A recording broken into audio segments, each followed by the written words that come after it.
വിശേഷം എല്ലാവർക്കും സുഖം തന്നെയല്ലേ? സുഖം തന്നെയല്ലേ? എൻ്റെ തൊണ്ടവേനൊക്കെ മാറി അങ്ങനെ ഞാൻ പൂർവാധികം ശക്തിയായിട്ട് തിരിച്ചു വന്നിട്ടുണ്ട്. കഴിഞ്ഞ റെസിപ്പി ഇട്ടപ്പോൾ ഞാൻ പറഞ്ഞിട്ടുണ്ടായിരുന്നില്ലേ കുറച്ച് സ്പെഷ്യലായിട്ട് കുറച്ച് ഈസി ആയിട്ടുള്ള റെസിപ്പി ആയിട്ട് വരാമെന്ന്. അപ്പോൾ അതുപോലെ തന്നെ ഞാൻ പ്രോമിസ് പറഞ്ഞ പോലെ തന്നെ ഒരുപാട് പേരുടെ റിക്വസ്റ്റ് വന്നിട്ടുള്ള ഉണ്ണിയപ്പത്തിൻ്റെ റെസിപ്പി ആയിട്ടാണ് ഞാൻ വന്നിരിക്കുന്നത്. അപ്പോൾ ഒരുപാട് റിക്വസ്റ്റുകൾ വേറെ റെസിപ്പിക്കും വരുന്നുണ്ട്. പക്ഷേ ഞാനിപ്പോൾ കൂടുതൽ റിക്വസ്റ്റ് എങ്ങനെയാണോ അതിനനുസരിച്ചാണ് ഞാൻ ഷോർട്ട് ലിസ്റ്റ് ചെയ്തിരിക്കുന്നത്. അപ്പോൾ എന്തായാലും എല്ലാ റെസിപ്പീസും ഞാൻ പതുക്കെ ഇടാം. ഞാനൊരാളല്ലേ ഉള്ളൂ. അപ്പോൾ എന്തായാലും പതുക്കെ എല്ലാ റെസിപ്പീസും ചെയ്യുന്നതായിരിക്കും. അപ്പോൾ ഇന്ന് നമുക്ക് ഓത്തൻറ്റിക് ആയിട്ട് എങ്ങനെ ഉണ്ണിയപ്പം ഉണ്ടാക്കാൻ നോക്കാം. ഓക്കെ, അപ്പോൾ നമുക്ക് നമ്മുടെ ഉണ്ണിയപ്പം ഉണ്ടാക്കാൻ തുടങ്ങാം. അതിന് വേണ്ടിയിട്ട് ആദ്യം വേണ്ടത് പച്ചരിയാണ്. പച്ചരി 250 ml ഗ്ലാസ്സിൽ 2 ഗ്ലാസ് പച്ചരിയാണ് ഇപ്പോൾ ഞാനിവിടെ ഉപയോഗിച്ചിരിക്കുന്നത്. അപ്പോൾ ഞാനിവിടെ പച്ചരി ഒരു 6 മണിക്കൂർ വെള്ളത്തിൽ സോക്ക് ചെയ്തിട്ടുണ്ടായിരുന്നു. അരി നന്നായി കഴുകി അതിലത്തെ ആ വെള്ള കളർ മാറുന്ന വരെ ക്ലിയർ ആവുന്ന വരെ കഴുകുക. അതിനുശേഷം ഒരു 6 മണിക്കൂറോളം സമയം ഇത് സോക്ക് ചെയ്തിടാം. അപ്പോൾ ഇനി നമുക്കിത് കഴുകേണ്ട ആവശ്യമില്ല. വെള്ളം ഊറ്റിക്കളഞ്ഞിട്ട് നമുക്ക് അരച്ചെടുക്കണം. അപ്പോൾ അരച്ചെടുക്കുമ്പോൾ എപ്പോഴും ശ്രദ്ധിക്കേണ്ട കാര്യം ഇത് ഒരുപാടങ്ങ് ഭയങ്കര ഫൈനായിട്ട് അരയാൻ പാടില്ല. വളരെ ചെറിയ തരികൾ വേണം. അപ്പോൾ അതുപോലെ അരച്ചെടുക്കാം. അപ്പം ഇതിൽ വെള്ളത്തിൻ്റെ അളവ് ഞാൻ പറയണം അല്ലേ? ശരി. അപ്പം ഞാനിതിലോട്ട് ആദ്യം ഒരു 1/4 ഗ്ലാസ് വെള്ളം ഒഴിച്ചിട്ടുണ്ട്. ഇത് നമുക്ക് അരച്ചെടുക്കാം. നമ്മൾ ആദ്യത്തെ ബാച്ച് അരച്ചിട്ടുണ്ട്. അത് ഒരു പാത്രത്തിലോട്ട് അങ്ങ് ഒഴിച്ചു കൊടുക്കുക. മാവ് എടുത്തിട്ട് നമ്മളിങ്ങനെ കൈ കൊണ്ട് ഇങ്ങനെ പ്രസ് ചെയ്ത് നോക്കുമ്പോൾ നമുക്ക് ചെറിയ തരികൾ ഫീൽ ചെയ്യാൻ പറ്റണം. അതാണ് അതിൻ്റെ പരുവം. അല്ലാതെ ഒരുപാട് വലിയ തരികളല്ല കേട്ടോ ഞാൻ ഉദ്ദേശിക്കുന്നത്. അത് തെറ്റിദ്ധരിക്കരുത്. അപ്പോൾ അരിയായിട്ട് കിടക്കാൻ പാടില്ല. അരയണം, പക്ഷേ ചെറിയ തരികൾ വേണമെന്ന് മാത്രം. നൈസായിട്ട് അരഞ്ഞാൽ എന്താ പ്രശ്നം എന്ന് വെച്ച് കഴിഞ്ഞാൽ നമ്മൾ ഉദ്ദേശിക്കുന്ന രീതിയിൽ അത് ഉണ്ണിയപ്പം ആയി വരുമ്പോൾ ആ ഒരു ടെക്സ്ചർ ശരിയാവില്ല നമുക്ക്. ഇനി അടുത്ത ബാച്ച് ഇതുപോലെ അരച്ചെടുക്കാം. ഞാനിപ്പോൾ 2 ബാച്ചായിട്ടാണ് അരയ്ക്കുന്നത്. 1 ഗ്ലാസ് അരി ഞാൻ ഓൾറെഡി അരച്ചു. രണ്ടാമത്തെ ഗ്ലാസ് ഇതിലോട്ടങ്ങ് ഇടുക. ഇതിൻ്റെ കൂടെ 1/4 ഗ്ലാസ് വെള്ളം ഒഴിക്കാം. അരി ഒന്ന് ജസ്റ്റ് ഒന്ന് അരച്ചെടുക്കാതിന് ശേഷം പഴം കൂടെ ചേർത്ത് വീണ്ടും അരയ്ക്കാം.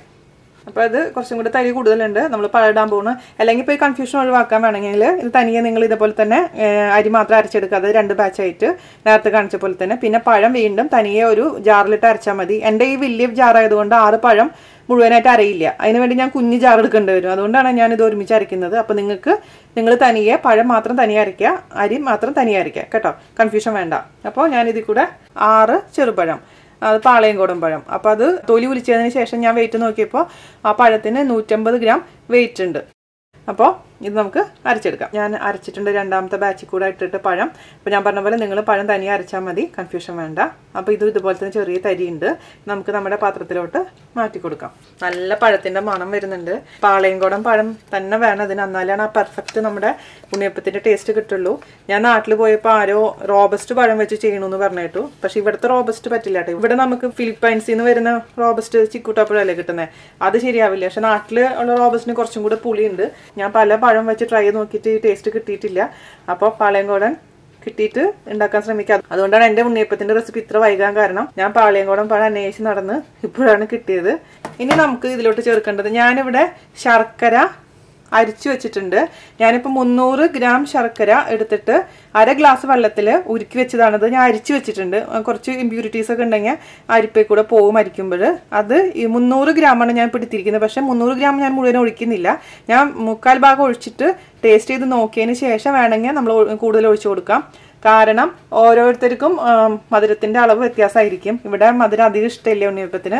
അപ്പോൾ ഞാനൊരു 1/4 ഭാഗം, 250 ഗ്രാമോളം ഒഴിച്ച് നോക്കട്ടെ. അതിനുശേഷം വേണമെങ്കിൽ ഒഴിച്ചു കൊടുക്കുക. പിന്നെ എപ്പോഴും കുറച്ച് മുന്തി നിൽക്കണം. ഇതുപോലെയുള്ള വറുക്കുന്ന പലഹാരങ്ങൾ ഉണ്ടാക്കുമ്പോൾ നമ്മൾ കൂട്ടിൽ ടേസ്റ്റ് ചെയ്ത് നോക്കുമ്പോൾ അല്പം മധുരം മുന്നിട്ട് നിൽക്കണം. എന്നാലാണ് വറുത്ത് വരുമ്പോൾ അത് കറക്റ്റായിട്ട് ഉണ്ടാവുള്ളൂ. അപ്പം ഞാൻ ഒഴിക്കട്ടെ. ഞാൻ ഇഡ്ഡലിയുടെ കാര്യം പറഞ്ഞ പോലെ തന്നെ കൈ കൊണ്ട് തന്നെ കൂട്ടിക്കോളൂ, ഒരു കുഴപ്പമില്ല. ഞാൻ മധുരം നോക്കട്ടെ. ഇത് പെർഫെക്റ്റ് മധുരമായിട്ടുണ്ട്. 250 ഗ്രാമോളം ശർക്കരയാണ് ഞാനിപ്പോൾ ഇതിൽ ഇട്ടിരിക്കുന്നത്. അപ്പം നിങ്ങൾക്ക് ഇപ്പോൾ ഈ മധുരം നോക്കിയിട്ട് വേണമെങ്കിൽ കുറച്ചും കൂടെ വേണമെങ്കിൽ ഒഴിച്ചു കൊടുക്കണമെങ്കിൽ ഒഴിച്ചു കൊടുക്കാം.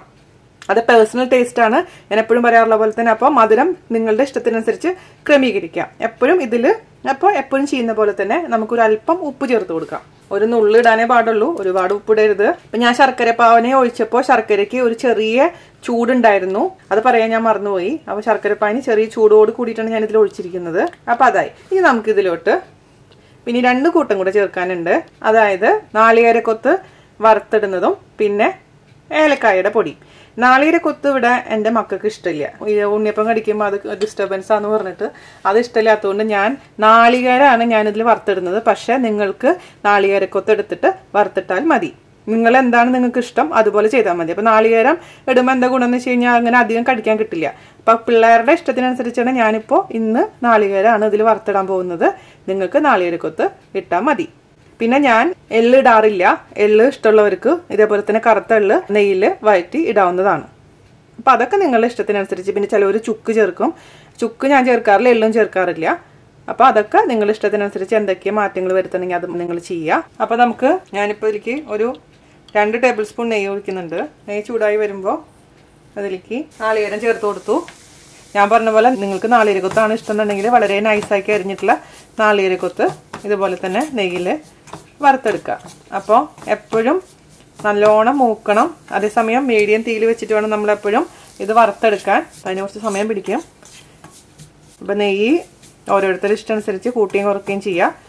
ചില അമ്പലത്തിൽ നിന്നൊക്കെ കണ്ടിട്ടില്ലേ, നെയ്യിലാണ് ഉണ്ണിയപ്പം അവരുണ്ടാക്കുന്നത്. പക്ഷെ നമ്മളിവിടെ വെളിച്ചെണ്ണയിലാണ് ഉണ്ണിയപ്പം ഉണ്ടാക്കുന്നത്. അപ്പം നെയ്യ് വേണ്ട, നെയ്യ് ഒട്ടും ഇഷ്ടമില്ലെന്നുണ്ടെങ്കിൽ അത്രയും ചേർക്കണ്ട കേട്ടോ. നെയ്യ് നിർബന്ധമൊന്നുമില്ല, നെയ്യൊന്നും ഒഴിക്കണ്ട. ഇതിപ്പോൾ വെളിച്ചെണ്ണയിൽ തന്നെ ഫ്രൈ ചെയ്താലും മതി. പക്ഷെ ചെറിയൊരു നെയ്യ് ഇരുന്നോട്ടെ. ഉണ്ണിയപ്പത്തിൻ്റെ റെസിപ്പി ചോദിക്കാൻ തുടങ്ങിയിട്ട് കുറേ നാളുകളായി. ഞാൻ ചെയ്യാറുണ്ട്, പക്ഷേ എല്ലാവർക്കും ഓത്തൻറ്റിക് ആയിട്ടുള്ള ഉണ്ണിയപ്പം ത്തിൻ്റെ റെസിപ്പി തരണമെന്ന് എനിക്ക് ആഗ്രഹം ഉണ്ടായിരുന്നു. അപ്പം അതുകൊണ്ടാണ് ഇത്ര ലേറ്റ് ചെയ്തത്. പിന്നെ ഞാൻ പറഞ്ഞില്ലേ, ഇവിടെ പാളയംകോടൻ പഴം കിട്ടാൻ വലിയ പാടാണ്. അപ്പം ഞാൻ താമസിക്കുന്ന സ്ഥലത്തൊക്കെ അന്വേഷിച്ചപ്പോൾ സാധാരണ പഴങ്ങളേ ഉള്ളൂ ഇവിടെ. പിന്നെ അതിന് വേണ്ടി എന്ന് പറഞ്ഞ പോലെ തലാലിൽ പോയി വാങ്ങിച്ചു. അപ്പം അവിടെ ചെന്നപ്പോൾ എനിക്ക് ഭയങ്കര കൺഫ്യൂഷൻ. കുറേ കൊലകൾ, ഒരേപോലെ ഇരിക്കുന്ന കൊലകൾ. അപ്പം അയാളൊരു കണ്ണൂക്കാരനായിരുന്നു. അപ്പം ഞാൻ പാളയംകോടൻ എന്ന് പറഞ്ഞിട്ട് ആൾക്ക് മനസ്സിലാവണില്ല. അവസാനം ഞാൻ പഴം ഉലിഞ്ഞ് കഴിച്ച് കൺഫേം ചെയ്തിട്ടാണ് വാങ്ങിച്ചത്. പക്ഷെ നമ്മളെ നാട്ടിൽ കിട്ടുന്ന പോലെ നല്ല എന്താ പറയുക ഉരുണ്ടിരിക്കുന്ന ഭംഗിയുള്ള പഴമൊന്നും ഇവിടെ കണ്ടില്ല. ഉള്ളത് കണ്ടപ്പോൾ അതെങ്കിലും സന്തോഷം എന്ന് പറഞ്ഞ് വാങ്ങിച്ചു. വന്നു, ഉണ്ടാക്കി നോക്കി, ഹാപ്പിയായി. ഇതാ അപ്പോൾ നമ്മുടെ നാളികേരം ഏകദേശം റോസ്റ്റ് ആയിട്ടുണ്ട്. ഇനിയിപ്പോൾ ഇത് ഓഫ് ചെയ്ത് വെക്കാൻ, ഇനി അത് ചൂടാറുമ്പോൾ കുറച്ചും കൂടെ ഇതിൻ്റെ കളറ് ചേഞ്ച് ആവും, കുറച്ചും കൂടെ ബ്രൗണിഷ് കളർ വരും. ഇനി നമ്മൾ പഴട്ടാൻ നിന്ന് കഴിഞ്ഞ് ഇത് കരിഞ്ഞു പോകും. അപ്പോൾ ഇത് ചൂടാറട്ടെ. അതിന് ശേഷം നമുക്ക് നമ്മുടെ മാവിലോട്ട് ചേർത്ത് കൊടുക്കാം. ഞാനിപ്പോൾ ഇതിനെ മുഴുവൻ ഇടുന്നില്ല കേട്ടോ. ഇത് മുഴുവൻ ഇട്ട് എൻ്റെ ആവി തന്നെ ശരിയാക്കും. അവന് നാളികേരം കടിക്കണമെന്ന് പറഞ്ഞു. അപ്പോൾ ഇതിൻ്റെ ഞാൻ പകുതി ചേർക്കുന്നുള്ളൂ. ഇതിപ്പോൾ വഴറ്റി വന്നപ്പോൾ എനിക്ക് മനസ്സിലായി കൂടുതലായിട്ടുണ്ടെന്ന്. അപ്പോൾ നമുക്കൊരു കൈ എടുത്താൽ മതിയാവും നാളികേരം ആണെന്നുണ്ടെങ്കിൽ. അല്ലാന്ന് വെച്ച് കഴിഞ്ഞാൽ ഞാൻ പറഞ്ഞ പോലെ തന്നെ നാളികേരക്കൊത്ത് നിങ്ങളെ ഇഷ്ടത്തിനനുസരിച്ച് ചേർത്ത് കൊടുക്കുക. അപ്പോൾ ഇത് മാറ്റി വയ്ക്കട്ടെ. എൻ്റെ ചെറിയ മോന്, അതായത് ആയുഷിന് നാളികേരം ഇഷ്ടമില്ല. അപ്പോൾ ഞാൻ എന്ത് ചെയ്യാൻ പോണു, ഇതിന് കുറച്ച് മാവ് എടുത്തിട്ട് മാറ്റി വെച്ചിട്ട് അതിൻ്റെ കൂട്ടത്തിൽ കൂടെ കുറച്ച് പഴം നുറുക്കിയിടാൻ പോകുന്നുണ്ട്. അപ്പോൾ അത് ഞാനത് മാറ്റി വയ്ക്കട്ടെ. ഒരു പാത്രത്തിലോട്ട് ഞാൻ അവന് മാത്രമുള്ള മാവ് മാറ്റി വയ്ക്കട്ടെ. എന്നിട്ട് നമ്മുടെ ഈ ബാക്കിയുള്ള നമ്മുടെ മാവിലോട്ട്, അത് നിങ്ങളത് മാറ്റി വയ്ക്കണ്ട കേട്ടോ. നിങ്ങൾ ഇത്രയും മുഴുവനുള്ള മാവിലോട്ട് നമ്മൾ വറുത്ത് വെച്ചിരിക്കുന്ന നാളികേരക്കൊത്തോ അല്ലെങ്കിൽ നാളികേരോ എന്താണെന്ന് വെച്ച് കഴിഞ്ഞാൽ അതങ്ങ് ഇട്ട് കൊടുക്കുക. ഞാനിപ്പോൾ നമ്മൾ വറുത്തതിൻ്റെ പകുതി നാളികേരം ചേർത്തിട്ടുള്ളൂ. അപ്പോൾ നിങ്ങൾക്ക് എത്ര അളവ് വേണമെന്ന് വെച്ചാൽ അത് നിങ്ങൾ ഡിസൈഡ് ചെയ്യുക. ചില ആൾക്കാർക്ക് ഒരുപാട് നാളികേരത്തിൻ്റെ മണം ഇഷ്ടമാണ്. അപ്പോൾ ഇത് മതി. എനിക്ക് ഇപ്പോൾ ഞാനൊരു കൈ പിടി കേട്ടോ ആ നാളികേരം ഞാനിപ്പോൾ ചേർത്തിട്ടുള്ളൂ, മുഴുവനും ചേർത്ത് കൊടുത്തിട്ടില്ല. അപ്പോൾ നാളികേരക്കൊത്താണെങ്കിൽ ഇങ്ങനെ കിടക്കില്ല, തനിയെ കിടക്കും. ഇതിപ്പോൾ ഒരുമിച്ച് എല്ലാം കലങ്ങിയിട്ടുണ്ട്. പക്ഷെ അതാണ് ഇവിടെ ഇഷ്ടം, അതുകൊണ്ടാണ് ഞാൻ അങ്ങനെ ചെയ്തത്. ഇനി നമുക്കിതിലോട്ട് ചേർത്ത് കൊടുക്കേണ്ടത് 1 ടീസ്പൂണോളം പൊടിച്ചു വെച്ചിരിക്കുന്ന ഏലക്കയുടെ പൊടി. ഏലക്കയുടെ പൊടി ഞാനിപ്പോൾ പഞ്ചസാരയും കൂടി പൊടിച്ചു വെച്ചിരിക്കുന്നതാണിത്. അതൊന്ന് നന്നായിട്ട് അരിച്ചെടുക്കുക. അപ്പോൾ തോലോട് കൂടി അങ്ങ് മിക്സിയിൽ കുറച്ച് പഞ്ചസാര കൂടെ അടിക്കുക. അതിന് ശേഷം ഒരു അരിപ്പയെ കൂടെ അങ്ങ് അരിച്ചെടുക്കുക. അപ്പോൾ ആ പൊടിയും കൂടി ഇട്ട് കൊടുത്തു.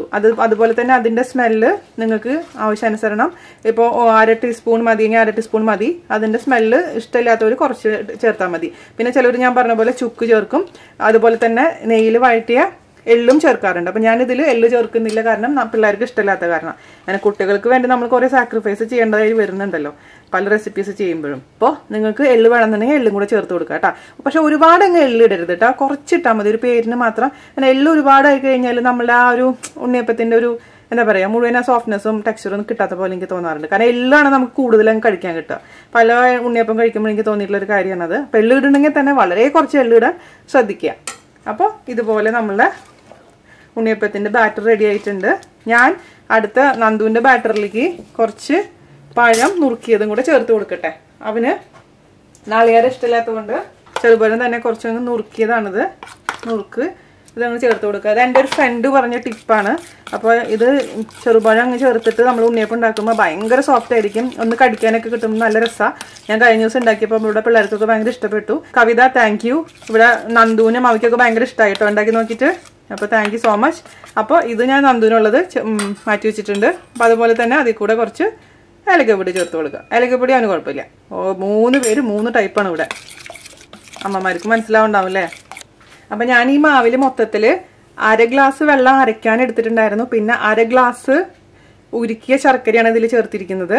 അപ്പം മൊത്തത്തിൽ 1 ഗ്ലാസ് വെള്ളമാണ് ഞാനിപ്പോൾ ഈ മാവിൽ ഒഴിച്ചിരിക്കുന്നത്. അപ്പോൾ ഇത് 2 ബാറ്ററും ഞാൻ എന്ത് ചെയ്യാൻ പോകുന്നു, 8 മണിക്കൂറോളം ഇത് അടച്ച് വാമായിട്ടുള്ള പ്ലേസിൽ വെക്കാൻ പോവാണ്. 8 മണിക്കൂർ. അപ്പം ഞാൻ സാധാരണ ഉണ്ണിയപ്പം ഉണ്ടാക്കുമ്പോൾ 2 മണിക്കൂറൊക്കെ ഞാൻ മാറ്റി വെക്കാറുണ്ടായിരുന്നില്ല. പക്ഷെ 8 മണിക്കൂർ എന്നുള്ള കണക്ക് ശരിക്കും അത് എഫക്റ്റീവാണ്. വായിൽ വെക്കുമ്പോൾ അലിയുന്ന ഉണ്ണിയപ്പം എന്നൊക്കെ പറയില്ലേ, അത് ഒട്ടും എക്സാജറേഷൻ അല്ല. അത്രയും സോഫ്റ്റ് ആയിട്ട് ഉണ്ണിയപ്പം കിട്ടും. കാരണം ഇത് ഫെർമെന്റ് ചെയ്യുമ്പോൾ ഈ ചെറുപഴം ഇതിൽ ഇരുന്നിട്ട് ഫെർമെന്റ് ചെയ്യുമ്പോൾ 8 മണിക്കൂറോളം പിടിക്കുന്നു. നമ്മൾ ദോശമാവ് ചെയ്യുന്ന പോലെ തന്നെ അത് 12 മണിക്കൂർ വെക്കുന്നു. അതിന് പകരം 8 മണിക്കൂർ വെക്കുന്നു എന്ന് മാത്രം. അപ്പോൾ വാമായിട്ടുള്ള പ്ലേസിൽ 8 മണിക്കൂർ തന്നെ വെക്കാൻ ശ്രമിക്കുക. അപ്പോഴാണ് ഞാൻ പറയുന്ന രീതിയിൽ ഉണ്ണിയപ്പം നിങ്ങൾക്ക് കിട്ടുള്ളൂ. അല്ലെങ്കിൽ ഇപ്പോൾ ധൃതിയാണെങ്കിൽ ഈ റെസിപ്പി നിങ്ങൾ ചെയ്യണ്ട. എന്നെ വിശ്വാസം ഉണ്ടെങ്കിൽ മാത്രം ഈ 8 മണിക്കൂർ വെക്കുക. പിന്നെ ഇതിൽ മൈദ ചേർത്തിട്ടില്ല, നമ്മൾ പൊടികളല്ല ചേർത്തിരിക്കുന്നത്. ഇത് അമ്മമ്മമാർ ചെയ്തിരുന്ന പോലുള്ള ഓത്തന്റിക് ആയിട്ടുള്ള നമ്മളെ കേരള റെസിപ്പിയാണ്. വേറെ ഓൾട്ടർനേറ്റ് മെത്തേഡ് ചോദിക്കരുത്. നമ്മൾ പല രീതിയിൽ നമ്മൾ ചെയ്യാറുണ്ട് ഉണ്ണിയപ്പം. വറുത്ത പൊടി വെച്ച് ഉണ്ണിയപ്പം ചെയ്യാറുണ്ട്, റവ ചേർത്ത് ഉണ്ണിയപ്പം ചെയ്യാറുണ്ട്, മൈദ, ബേക്കിംഗ് സോഡ ഒക്കെ ഉണ്ട്. അതൊക്കെ വേറെ റെസിപ്പി ഞാൻ പിന്നെ പറഞ്ഞുതരാം. പക്ഷെ അപ്പൊ ഇത് നമുക്ക് ഇനി 8 മണിക്കൂർ ഫെർമെന്റ് ചെയ്തതിന് ശേഷം നമുക്ക് ഉണ്ണിയപ്പം ചുട്ടെടുക്കാം. ഞാനിത് അടച്ചിട്ട് ഒരു വെയിറ്റ് ഉള്ള ഒരു പാത്രം വെച്ചിട്ട് എൻ്റെ മുകളിൽ വെക്കാൻ പോകാൻ അത്രയും ടൈറ്റ് ആയിട്ട് ഇരിക്കാൻ വേണ്ടിയിട്ട്. അപ്പോൾ നമുക്ക് ഇനി 8 മണിക്കൂറിന് ശേഷം ഇത് വറുത്തെടുക്കാം. ഓക്കെ, അതെ. അപ്പം നമ്മുടെ മാവ് 8 മണിക്കൂർ കഴിഞ്ഞിട്ടുണ്ട്, ഫെർമെന്റ് ചെയ്തിട്ടുണ്ട് നന്നായിട്ട്. ഉണ്ണിയപ്പത്തിന്റെ ഒരു ചട്ടി വെക്കുക. അപ്പം എൻ്റെ കയ്യിൽ നോൺ സ്റ്റിക്ക് ആണുള്ളത്. നിങ്ങളുടെ അടുത്ത് ഏതാണെങ്കിലും വെക്കുക. നോൺ സ്റ്റിക്ക് സത്യം പറഞ്ഞു കഴിഞ്ഞാൽ ഒരു വിധത്തിൽ നല്ലതാണ്, പക്ഷെ വേറൊരു വിധത്തിൽ അത്ര നല്ലതുമല്ല. കാരണം നമ്മൾ ഒഴിക്കുമ്പോഴേക്കുന്നത് അങ്ങ് വിട്ടുവരും. അപ്പോൾ ശരിക്കും പറഞ്ഞാൽ അതിലിരുന്ന് കുറച്ച് നേരം ഇരിക്കുമ്പോഴാണ് കറക്റ്റായിട്ട് ഉണ്ണിയപ്പം ശരിയാവുള്ളൂ. ഇപ്പോൾ ശരിയാവുന്നുണ്ട്, എന്നാലും ഫ്ലോട്ടിംഗ് ആയിട്ട് വരുന്നുണ്ട്. അപ്പോൾ ഫ്ലോട്ടിങ് ശരിക്കും ആവാൻ പാടില്ല. മാത്രമല്ല അത് ചില സമയത്ത് ഇങ്ങനെ തൂറ്റിയും വരുന്നുണ്ട്. അപ്പോൾ അതിലിരുന്നിട്ട് സൈഡിലൊക്കെ എന്താ പറയുക ഒട്ടിപ്പിടിച്ച് ഇരുന്നിട്ട് വേണം ശരിക്കും ഉണ്ണിയപ്പം ആവാൻ. അപ്പോൾ നോൺ സ്റ്റിക്ക് ആകുമ്പോൾ നമുക്ക് എടുക്കാൻ എളുപ്പത്തിൽ എടുക്കാൻ പറ്റും. എന്നാലും എൻ്റെ ഉള്ളത് വെച്ചിട്ട് ഞാൻ അഡ്ജസ്റ്റ് ചെയ്ത് നമുക്ക് കാണിച്ചു തരാം. പക്ഷെ നല്ല സോഫ്റ്റ് ഉണ്ണിയപ്പാണ് നമുക്ക് കിട്ടുന്നത്. അപ്പം ഞാൻ മോന് വേണ്ടി കണ്ടിട്ട് ഞാൻ മാറ്റി വെച്ചിരുന്നില്ലേ, അതാ ഉണ്ടാക്കി ഓൾറെഡി കൊടുത്തു. അവർ കഴിച്ചു, ഭയങ്കര ടേസ്റ്റായി എന്ന് പറഞ്ഞ് ഇഷ്ടപ്പെട്ടിട്ടുണ്ട്. അപ്പോൾ നമുക്ക് നമ്മുടെ രീതിയിലുള്ള ഉണ്ണിയപ്പം ഉണ്ടാക്കാൻ തുടങ്ങാം. അതിന് വേണ്ടിയിട്ട് ആദ്യം തന്നെ നമ്മുടെ ഉണ്ണിയപ്പ ചട്ടിയിലോട്ട് വെളിച്ചെണ്ണ ഒഴിച്ചു കൊടുക്കാം. അപ്പം ഞാനിതിൽ ഓരോന്നിലും നിറയെ വെളിച്ചെണ്ണ ഒഴിക്കുന്നുണ്ട്. അപ്പോൾ ഇത് നമ്മൾ മാവ് ഒഴിക്കുമ്പോൾ അതിൽ നിന്ന് വെളിച്ചെണ്ണ ഓവർഫ്ലോ ചെയ്തിട്ട് പുറത്തേക്ക് വരും. പക്ഷെ അത് തടയാനുള്ളത് ഇത്ര സ്ഥലം ഉണ്ടല്ലോ, അപ്പം അത് പുറത്തേക്കൊന്നും പോകില്ല. അപ്പോൾ ഇത് അത്യാവശ്യം നന്നായി എണ്ണ ചൂടാവണം. എണ്ണ ചൂടായതിന് ശേഷം വേണം നമ്മളെപ്പോഴും അപ്പത്തിൻ്റെ മാവ് ഒഴിക്കാൻ. അപ്പോൾ നമുക്കിത് എണ്ണ ചൂടാവുമ്പോൾ നമുക്കിതിലോട്ട് ഓരോ ടേബിൾ സ്പൂൺ വീതം ഒഴിച്ചു കൊടുക്കാം. വലിയ കുഴിയുള്ള അപ്പച്ചട്ടി ആണെങ്കിൽ കുറച്ചും കൂടെ നന്നായിരിക്കും. നമുക്ക് വലിയ ഉണ്ണിയപ്പം ഉണ്ടാക്കി എടുക്കാൻ പറ്റും. എൻ്റെ ഇപ്പോൾ ഇതൊരു മീഡിയം സൈസ് ഉണ്ണിയപ്പം ഉണ്ടാക്കാൻ പറ്റുള്ളൂ. അപ്പോൾ നമ്മുടെ എണ്ണ ചൂടായിട്ടുണ്ട്. നമുക്കിനി ഇതിലോട്ട് അപ്പത്തിൻ്റെ മാവ് ഒഴിച്ചു കൊടുക്കാം. അപ്പോൾ നമ്മൾ ഒഴിച്ചു കൊടുക്കുന്ന സമയത്ത് ഇത് മീഡിയം ഫ്ലെയിമിൽ വെച്ചിട്ട് വേണം ഒഴിച്ചു കൊടുക്കാൻ.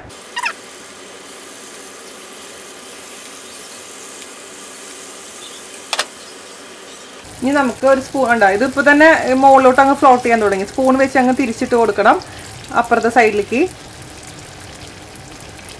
ഇത് ഇടുമ്പോഴേക്കും അതങ്ങ് നോൺ സ്റ്റിക്ക് ആയതുകൊണ്ട് ഇങ്ങനെ പുറത്തേക്ക് അങ്ങ് വരികയാണ് ഒട്ടി പിടിക്കാണ്ട്. അപ്പോൾ നിങ്ങളിൽ നോൺ സ്റ്റിക്ക് ഉണ്ടെങ്കിൽ നോൺ സ്റ്റിക്ക് ഉപയോഗിക്കുക, അല്ലെങ്കിൽ മറ്റേ തന്നെയാണ് ഏറ്റവും ബെസ്റ്റ് ഉണ്ണിയപ്പം ഉണ്ടാക്കാൻ, നമ്മുടെ നാടൻ ഉണ്ണിയപ്പ ചട്ടി. അപ്പോൾ 2 ഭാഗവും നന്നായിട്ട് മീഡിയം തീയിൽ വെച്ചിട്ട് വേണം നമുക്ക് ഇനി വേവിച്ചെടുക്കാൻ. ഗോൾഡൻ കളർ ആവുന്ന വരെ ഒരുപാട് അങ്ങ് മൂപ്പിക്കണ്ട കേട്ടോ. ഒരുപാട് മൂപ്പിച്ച് കഴിഞ്ഞാൽ കട്ടിയായി പോവും. ഇതിപ്പോൾ ഒരു ചെറിയ സ്പൂൺ വെച്ചിട്ടോ ഫോർക്ക് വെച്ചിട്ടോ നമുക്കങ്ങ് തിരിച്ചിട്ട് കൊടുക്കുക.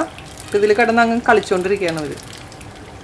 2 സൈഡ് നന്നായിട്ട് വേവിച്ചെടുക്കണം. നിങ്ങൾക്ക് സംശയമാണെങ്കിൽ ഒരു ഫോർക്ക് വെച്ച് അങ്ങ് ഇൻസേർട്ട് ചെയ്ത് കഴിഞ്ഞാൽ നമ്മൾ കേക്കൊക്കെ ചെയ്യണ പോലെ തന്നെ ക്ലിയർ ആയിട്ട് വരികയാണെങ്കിൽ അത് വെന്തു എന്നാണ് മീനിങ്. എൻ്റെ അടപ്പ് അത്ര ഉണ്ണിയപ്പം ഉണ്ടാക്കാൻ പറ്റുന്ന അടപ്പല്ല ശരിക്കും പറഞ്ഞു കഴിഞ്ഞാൽ. ഗ്യാസിൻ്റെ തീയുള്ള അടപ്പ് തന്നെയാണ് ഏറ്റവും നല്ലത്. അപ്പോൾ ശരിക്കും 4 ഭാഗത്തുനിന്നും ആ ടെമ്പറേച്ചർ കറക്റ്റായിട്ട് വരും. എനിക്കിപ്പോൾ ഇവിടെ ചിലതിൽ നല്ല ചൂടുണ്ട്, ചില ഉണ്ണിയപ്പത്തിൻ്റെ കുഴിയിൽ തീയില്ല, അതുകൊണ്ട് കുറച്ച് വ്യത്യാസങ്ങൾ വരുന്നുണ്ട്. അപ്പോൾ നമുക്ക് ഇനി എടുക്കാൻ നല്ല ബ്രൗൺ കളർ വന്നിട്ടുണ്ട്. അപ്പോൾ നമുക്ക് നമ്മുടെ ഓരോ ഉണ്ണിയപ്പം എടുത്ത് മാറ്റാം. അപ്പോൾ നമ്മൾ ഇതുപോലെ തന്നെ ഒരു അരിപ്പയിൽ ഇടുകയാണെങ്കിൽ എന്തെങ്കിലും അധികം എക്സ്ട്രാ എണ്ണ ഉണ്ടെങ്കിൽ പൊക്കോളും. പക്ഷെ എണ്ണയൊന്നും ഇല്ല, എണ്ണയൊന്നും കുടിച്ചിട്ടില്ല നമ്മുടെ ഉണ്ണിയപ്പം. അപ്പോൾ ആദ്യത്തെ സെറ്റ് ആയിട്ടുണ്ട്. ഇനി രണ്ടാമത്തെ ഇതുപോലെ തന്നെ വറുത്തെടുക്കാം. ചൂട് എപ്പോഴും ക്രമീകരിക്കുക. രണ്ടാമത്തെ ബാച്ച് വെക്കുകയാണെങ്കിലും കുറച്ചും കൂടെ ഒന്ന് ചൂട് കൂട്ടുക. ഒഴിച്ചതിന് ശേഷം മാത്രം നമുക്ക് പിന്നെ ഇങ്ങനെ ഒരു കാര്യം ശ്രദ്ധിച്ചോളൂ. ഇപ്പം നിങ്ങൾ ആദ്യം ഒരെണ്ണം ഉണ്ടാക്കി നോക്കിയിട്ട് നിങ്ങൾക്ക് മധുരം കറക്റ്റ് ആണോ എന്ന് നോക്കിയിട്ട് വേണമെന്നുണ്ടെങ്കിൽ എക്സ്ട്രാ ആഡ് ചെയ്ത് കൊടുത്താൽ മതി. ഇപ്പം ഞാൻ നേരത്തെ ഓൾറെഡി ഉണ്ടാക്കിയിട്ട് പിള്ളേർക്ക് മറ്റേ പഴം ചേർത്തിട്ടുള്ള ഉണ്ണിയപ്പം, അതുകൊണ്ട് അതിൽ ഓൾറെഡി മധുരം നന്നായിട്ടുണ്ടായിരുന്നു. അവിടെ ഞാൻ എക്സ്ട്രാ ഒന്നും ആഡ് ചെയ്തിട്ടില്ല. ഇപ്പം നമ്മുടെ എണ്ണ ചൂടായിട്ടുണ്ട്. നമുക്ക് അടുത്ത ബാച്ചും കൂടെ ഒഴിച്ചു കൊടുക്കാം.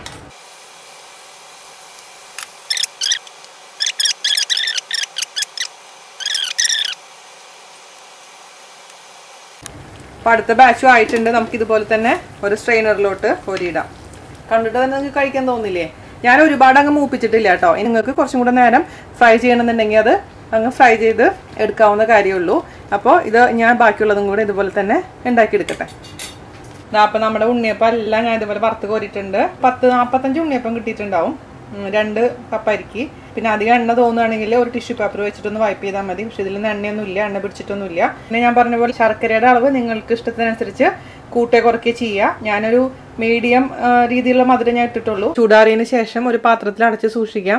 ഫ്രിഡ്ജിൽ വെക്കേണ്ട ആവശ്യമൊന്നുമില്ല. അഥവാ ഫ്രിഡ്ജിൽ 2-3 ദിവസം കൂടുതൽ വെക്കണമെന്നുണ്ടെങ്കിൽ ഫ്രിഡ്ജിൽ വെക്കാം. അപ്പോൾ ഫ്രിഡ്ജിൽ വെച്ചതിന് ശേഷം പുറത്തെടുത്തിട്ട് അത് ജസ്റ്റ് ഒരു 30 സെക്കൻഡോ 40 സെക്കൻഡോ ഒന്ന് ചൂടാക്കിയാൽ മതി. അപ്പോൾ ശരിക്കും അന്നുണ്ടാക്കിയപ്പോൾ തന്നെ ഫ്രഷ് ആയിട്ട് നമുക്ക് കിട്ടും. നിങ്ങൾ ട്രൈ ചെയ്തിട്ട് എന്നോട് അഭിപ്രായം പറയാൻ മറക്കരുത്. അപ്പോൾ അടുത്ത റെസിപ്പി ആയിട്ട് വരുന്നവരെ നന്ദി, നമസ്കാരം. Thank you.